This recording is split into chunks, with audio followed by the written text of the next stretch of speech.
আবার ভোটাধিকার হরণ করতে যারা চায়, জুলাইয়ের কথা স্মরণ করো। দিল্লিতে যারা পালিয়েছে, তোমাদের পালানোর বন্দোবস্ত তোমরা করো। ভোট ডাকাতদের আর এই বাংলাদেশে স্থান দেয়া হবে না। তরুণ সমাজ জেগে উঠেছে, নব দিগন্তের উন্মোচন করেই আমরা ঘরে ফিরবো ইনশাআল্লাহ। গাজিছে দামামা, বাদরে আমামা, শির উঁচু করি মুসলমান, দাওয়াত শেষে নয়া জামানার ভাঙা কেল্লায় উড়ে নিশান। আমাদের এই ভাঙা কেল্লায় নিশান উড়িয়ে একটি কল্যাণ রাষ্ট্র প্রতিষ্ঠার জন্য আমরা কাজ করব। সুতরাং এখানে যে বন্দোবস্তের কথা যারা বলছে, তারা ক্ষমতায় আসার পরে যে অশুভ লক্ষণগুলো আমরা দেখতে পাচ্ছি, ক্ষমতায় যাওয়ার পরে তারা কি করবে জনগণ হারে হারে টের পেয়েছে। এ কারণে গ্রামগঞ্জ, শহর, নগর, বন্দরে মানুষেরা এখন বলা শুরু করেছে, আমাদেরকে যা শিখানো হয়েছে জামাতের ব্যাপারে, ছাত্র শিবিরের ব্যাপারে, আমাদেরকে ভুল শিখানো হয়েছে। মুক্তিযুদ্ধের চেতনার কথা বলে জাতির মধ্যে বিভাজন তৈরি করে রেখেছো তোমরা। এ ট্রাম কাটা এখন আর চলবে না ইনশাআল্লাহ। মানুষ জেগে উঠেছে, মানুষ এখন দাঁড়িপাল্লার পক্ষে, ইনসাফের পক্ষে কথা বলছে। যখন সাধারণ মানুষ দাঁড়িপাল্লার পক্ষে গণজোয়ার তৈরি করেছে, ঠেকাতে না পেরে এখন বলছে ঘরে ঘরে যে মহিলারা জামাতের পক্ষে ভোট চাইতে আসে, তাদেরকে বেঁধে রাখবেন, 999 কল দিবে। মাথা খারাপ হয়ে গেছে। কেন 999 কল দিবেন? দাঁড়িপাল্লার পক্ষে ভোট চাইতে পারবা না। দাঁড়িপাল্লার পক্ষে যদি ভোট দাও তাহলে কেন্দ্রে তোমরা যেতে পারবা না। সর্বশেষ এই কথা শুনেছিলেন কাদের মুখে? ফ্যাসিবাদ এই কথা বলছিল না? 17 বছর ভোট দিতে দিছে। আমি ভোট দিতে পারি নাই 17 বছর, আপনারা পারছেন? ভোটাধিকার পাইনি। আবার ভোটাধিকার হরণ করতে যারা চায়, জুলাইয়ের কথা স্মরণ করো। দিল্লিতে যারা পালিয়েছে, তোমাদের পালানোর বন্দোবস্ত তোমরা করো। ভোট ডাকাতদের আর এই বাংলাদেশে স্থান দেয়া হবে না। তরুণ সমাজ জেগে উঠেছে, নব দিগন্তের উন্মোচন করেই আমরা ঘরে ফিরবো ইনশাআল্লাহ।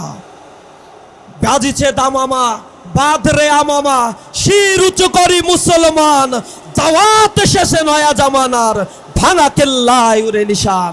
আমাদের এই ভাঙা কেল্লায় নিশান উড়িয়ে একটি কল্যাণ রাষ্ট্র প্রতিষ্ঠার জন্য আমরা কাজ করব। সকলকে সেজন্য রাস্তায় থেকে প্রতিরোধ গড়ে তোলার আহ্বান জানিয়ে আমার কথা শেষ করছি। আসসালামু আলাইকুম ওয়া রাহমাতুল্লাহি ওয়া বারাকাতুহু। সংগ্রামী সাথী ও বন্ধুগণ, শিক্ষা গ্রহণ করতে হবে। বদরের যুদ্ধে 313 জনের বিরুদ্ধে 1313 জন আমাদের মুসলমান 1000 কাফেরের বিরুদ্ধে জয়ী হয়েছিল আল্লাহ সাহায্য পাবার কারণে। আল্লাহ সাহায্য পেতে গেলে সূরা আল ইমরানের 139 নম্বরে বলা হয়েছে, বিজয় তোমাদের পায়ের উপর এসে পড়বে যদি তোমরা মুমিন হতে পারো। সূরা মুমিনুন 23 নম্বর সূরার প্রথমে মুমিনের গুণাবলী দেয়া আছে। আমরা সবাই যদি 2-1টা কম থাকে আজকে শিখে নেব, এবং 2-1 দিনের মধ্যে সবাই আমরা মুমিনের গুণাবলী অর্জন করব, তাহলে আল্লাহর সাহায্য পাওয়া যাবে ইনশাআল্লাহ। হুনাইনের যুদ্ধে যখন ইসলামী রাষ্ট্র কায়েম হয়ে গিয়েছিল, তখন মুসলমানদের মধ্যে অহংকার এসে গিয়েছিল। তাদের সংখ্যাধিক্য বেশি ছিল, কিন্তু সেই যুদ্ধে তারা হেরে গিয়েছিল, কারণ অহংকার এসে গিয়েছিল। অহংকার থেকে, অহংকারের মালিক একমাত্র আল্লাহ রাব্বুল আলামিন, আমাদেরকে দূরে থাকতে হবে।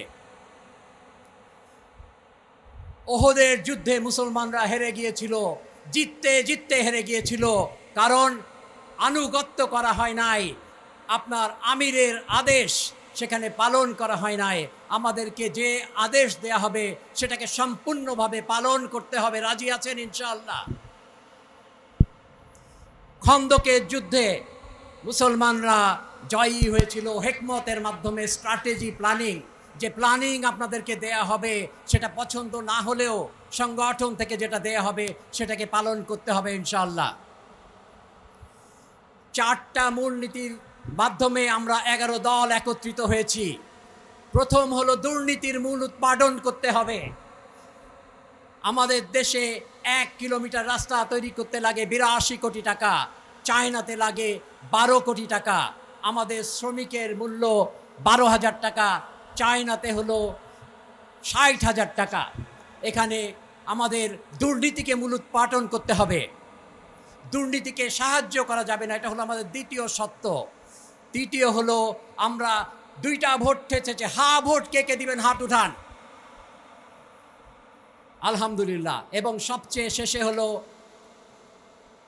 জি জি তাই সবশেষে আমরা 4টা শিক্ষা নেব, 4টা মূলনীতিকে আমরা স্মরণ করব। স্বাধীনতা, সার্বভৌমত্বের কোনো কম্প্রোমাইজ নাই, এবং আমরা একটা সহিংসতা মুক্ত একটা সমাজ। সম্মানিত প্রধান অতিথি, বাংলাদেশের নির্যাতিত নিপীড়িত মানুষের নেতা, আগামী দিনের বাংলাদেশ গড়বার নেতা ডাক্তার শফিকুর রহমান, উপস্থিত আছেন বাংলাদেশ জামাত ইসলামীর সুযোগ্য সেক্রেটারি জেনারেল জনাব অধ্যাপক মিয়া গোলাম পরোয়ার সহ জামাত ইসলামীর কেন্দ্রীয় স্থানীয় নেতৃবৃন্দ, 11 দলীয় জোটের বিভিন্ন পর্যায়ের নেতৃবৃন্দ, সংগ্রামী যশোরবাসী, সাংবাদিক বন্ধুগণ, আইন শৃঙ্খলায় নিয়োজিত প্রাণপ্রিয় ভাইরা, সবার প্রতি আমার আন্তরিক সালাম, আসসালামু আলাইকুম ওয়া রাহমাতুল্লাহ। সংগ্রামী ভাইরা, আমির জামাতকে বসে রেখে আমার বক্তব্য দেওয়া শোভা পায় না। আমি আজকে আমির জামাতের কাছে যশোরের উন্নয়নের জন্যে কয়েকটি বিষয়ে দাবি রেখেই আমার বক্তব্য শেষ করতে চাই। সম্মানিত আমির জামাত, বাংলাদেশের মানুষ আগামী দিনে সন্ত্রাস, দুর্নীতিমুক্ত, চাঁদাবাজ মুক্ত, দখলবাজ মুক্ত, সাম্য, মানবিক মর্যাদা প্রতিষ্ঠা করবার জন্যে জামাত ইসলামীকে ক্ষমতায় দেখতে চাই। এদেশের কোটি কোটি ভোটার তাদের ভালোবাসা হৃদয় দিয়ে ভোট দিয়ে আপনাকে নির্বাচিত করুক, এটা আমরা চাই। আপনি যদি দেশের দায়িত্বভার গ্রহণ করেন, যশোরবাসীর পক্ষ থেকে আপনার কাছে কয়েকটা দাবি রেখেই আমি আমার বক্তব্য শেষ করব। সংগ্রামী ভাইরা, অবিভক্ত বাংলার প্রথম জেলা যশোর 1785 সালে যশোর জেলা হিসেবে স্বীকৃতি লাভ করেছিল, কিন্তু সেই যশোর এখনো সিটি কর্পোরেশন হয়নি। যশোর বিভাগ না হয়ে খুলনা বিভাগ হয়েছিল। আমরা যশোরকে সিটি কর্পোরেশন এবং বিভাগে উন্নীত করার জন্য আপনার কাছে আবেদন করতে চাই। সংগ্রামী ভাইরা, যশোরের মেডিকেল কলেজ আছে, এখনো 500 শয্যার হাসপাতাল হয়নি। আমরা চাই এই হাসপাতাল যাতে দ্রুত কার্যকরী হয়। আমরা বলতে চাই, যশোরের 250 বেড যে হাসপাতাল আছে, সদর হাসপাতাল, এটাকে আপনি 500 শয্যায় উন্নীত করবেন। যশোরে কোনো কৃষি বিশ্ববিদ্যালয় নাই, আমাদের কৃষি প্রধান জেলা, সবজি প্রধান জেলা, জনগণের দাবি যশোরে একটি কৃষি বিশ্ববিদ্যালয় হোক। সংগ্রামী ভাইরা, আমরা আজকে যশোরে বলতে চাই, ভবদার জলাবদ্ধতা আজ 35 বছর ধরে ভবদার সুলুসগড়ের কারণে ডুমুরিয়া, কেশবপুর, মনিরামপুর, অভয়নগরের প্রায় 200 গ্রাম প্লাবিত থাকে সারা বছর। লক্ষ লক্ষ মানুষ মানবতার জীবনযাপন করছে। এই 35 বছরের মধ্যে কোনো সরকার জলাবদ্ধতা দূর করতে পারেনি। যত হাজার হাজার কোটি টাকা বরাদ্দ হয়েছে, সকল বরাদ্দকৃত টাকা রাজনৈতিক নেতৃবৃন্দ, বিভিন্ন পর্যায়ের নেতারা সব খেয়ে শেষ করেছে। এই জলাবদ্ধতা স্থায়ী দূর করবার আবেদন করতে চাই। যশোরের বেনাপোল পোর্ট আন্তর্জাতিক মানের উন্নীত করার আহ্বান করতে চাই। নোয়াপাড়া শিল্প অঞ্চল, নদী বন্দর, ভৈরব নদী ভরাটার কারণে সেই শিল্পাঞ্চল এবং ব্যবসায়ীর কেন্দ্র ধ্বংসের পথে চলে গেছে।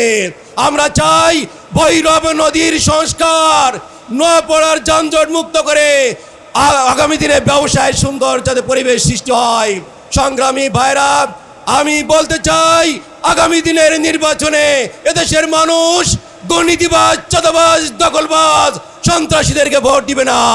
যদি কেউ মনে করে কেন্দ্র দখল করে আমরা বিধি সন্ত্রাস করে আগামী দিনে নির্বাচনে যেতে চাই।